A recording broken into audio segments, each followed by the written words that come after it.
Let's make this broom together for our witch Alana.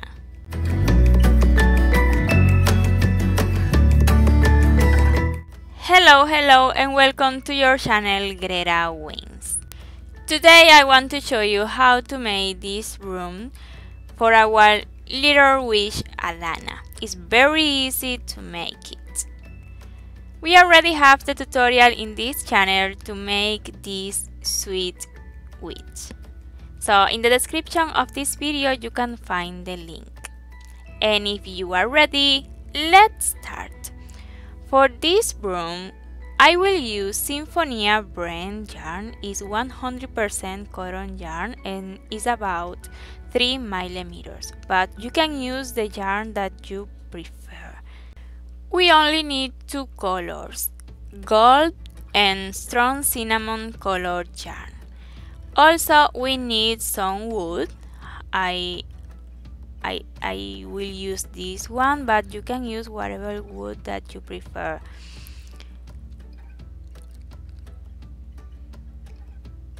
Wool needle, and this is for cut the yarn for the broom. You can see now. And also we will need silicone to glue the threads. But if you don't have this, also you can use only the yarn. I will show you now. I have chosen these thread colors because I also use them in Alana. So if you are ready and you want to do it, let's start. This wood is about 20 centimeters. If you want the broom longer than this one, you need other size. So I will use this only for cut the yarn, but you can use other material. This one is about 16 centimeters. So you can see how I do it. It is very easy, only you need to pay close attention.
And now using the silicone glue, you can join this thread with the wood, so you can see.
And now, using strong cinnamon color yarn, we will finish.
Also, you can use something like this with the cinnamon scent for this season, and you will just need to attach it to the wood stick, but not all of us have this material, so I wanted to teach you how to make it with yarn. But you can use this, it's very good. Also, you can find it on Dollar General here in the United States. So I hope you like this tutorial, and if it's like that, please don't forget to give me your like and your comments. I really appreciate it, and that support this wonderful project. And if you haven't yet part of this wonderful community, I invite you to subscribe and activate the bell, and you receive notification every time that I upload a new video. Thanks a million for watching this video to the end. Until next tutorial, bye bye.